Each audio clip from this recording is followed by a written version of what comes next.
Hey, I'm Warren Sprouse. This is the Bible Formed. Hey, I got news for you. You remember the Civil War? Some of you were around when it was happening, I'm sure, but you've read about it. What if the South actually won that battle? This is apparently the premise of a new HBO series that's being put together by the same folks who have given us Game of Thrones. They're calling it Confederate, and they're setting it in a present-day America, an America where the secession of 1861 was successful, where slavery is legal, and where another civil war is brewing. It has only been announced, and already progressives are up in arms. They're offended that two white men would produce a show about contemporary slavery. The Twitter universe has descended upon it under the hashtag of #NoConfederate. And some have called it a slavery fanfic. But consider the premise. The Confederacy of 1861 was the product of progressive ideals.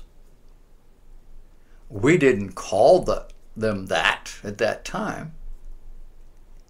But the Confederacy was not some backwater rural know-nothing cabal. It was an economically vibrant, industrialized region with more in common with our contemporary administrative state than most of us can imagine.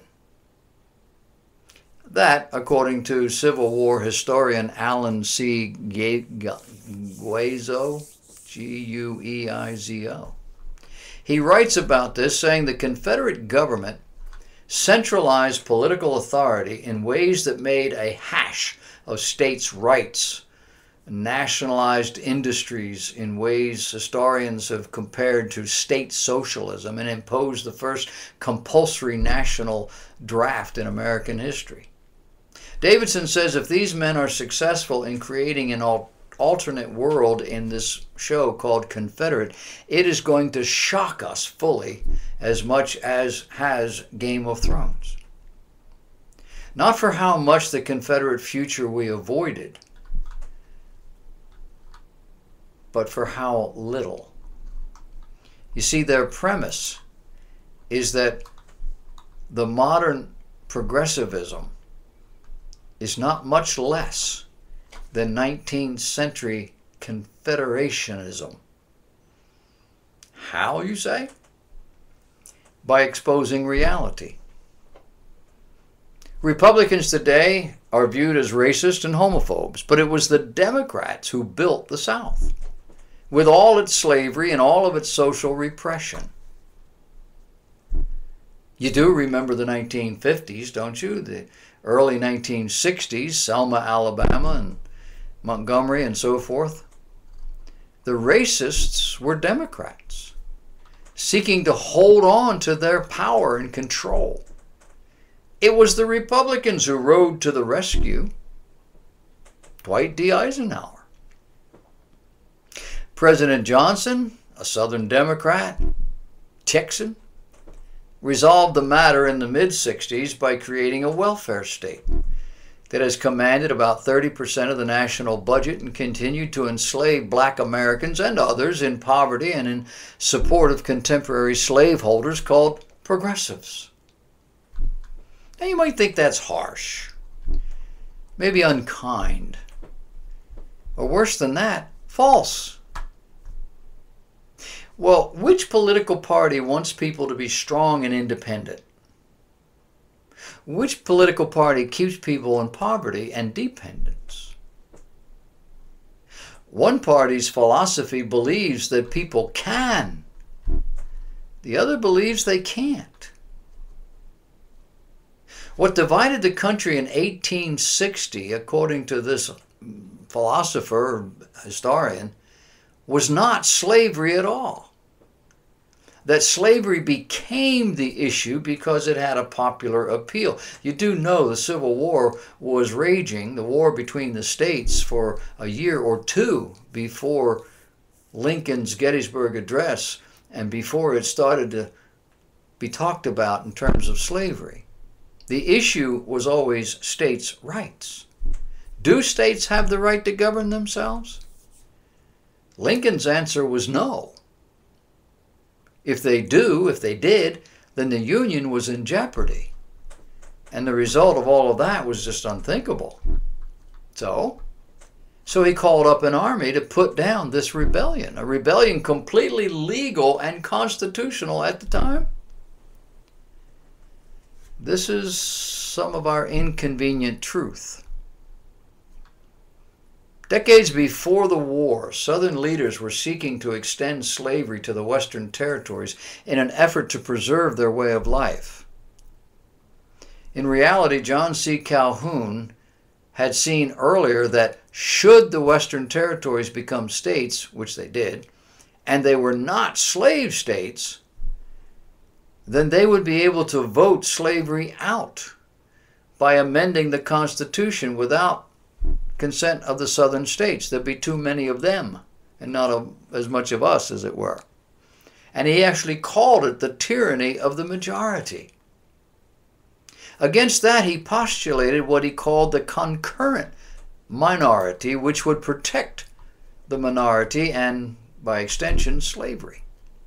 He created the new right, the right of the minority, based on a Darwinian view of human nature and society. In his view, the black slaves were not fully human. Not yet.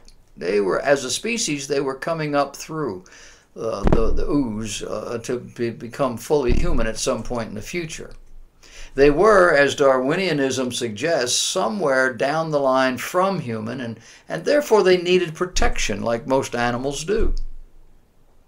In this protected state, the minority, who understood all of this, could veto the majority, who were as yet unenlightened.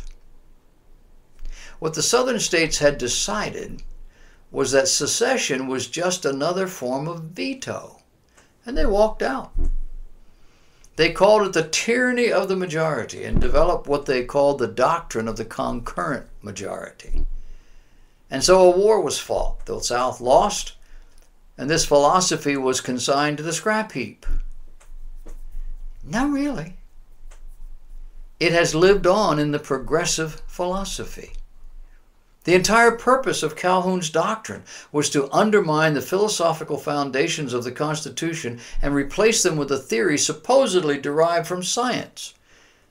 In this case, it was junk pseudoscience of racial inequality and Darwinianism. Calhoun believed he was correcting a fundamental error of the Founding Fathers. He rejected not just the principle that all men are created equal, but also the idea that political communities are rational and voluntary. Unlike Lincoln and the founders, he didn't think it possible for a majority to respect and preserve the rights of a minority because he rejected the idea that political justice arises from human reason informing human will. He believed politics was sheer will.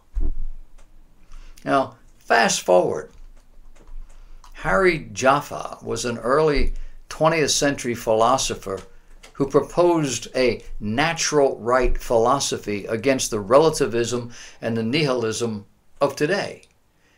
He wrote of Calhoun saying, Calhoun's political theory anticipates in nearly every important respect the science of 20th century behavioralism. He notes that in many ways Calhoun's scientific political thought was a precursor to Marxism, which also rejects the philosophical foundations of American constitutionalism. This philosophy did not die with the Confederate defeat in 1865. It lives on. Progressives have updated Calhoun's political doctrine. It doesn't live on among Southern racists, but among progressive academics. One such is Harvard law professor Lan Guinier. He has argued that no legislation should pass without a majority of minority representatives.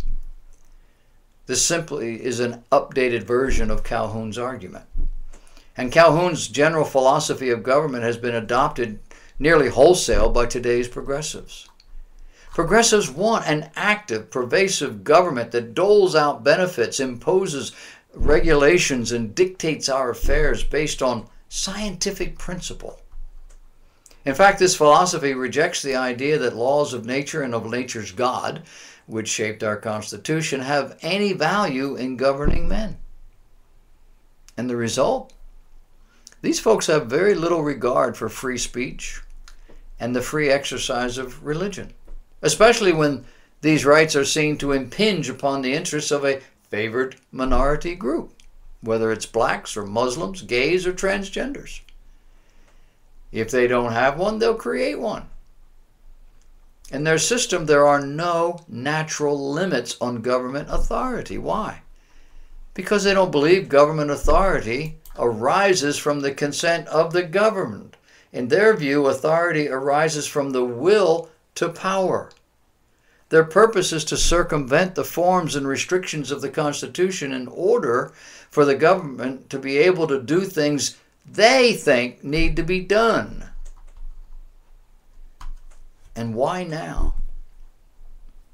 Well, the truth is, these principles have dominated the intellectual world of the West for decades. It's doubtful the producers of this show, called Confederate, have any understanding of all of this. They will produce this program if it is produced, and they would give us, in their view, an honest depiction of a modern-day Confederacy. And for those who understand the philosophical underpinnings, it will probably ring true with what we've been experiencing for the last 50 or 60 years. Not the slavery part, but the progressive vision of government so popular on the left. Oh, and don't expect millennials or just about anyone educated solely by our so-called public school system to get it.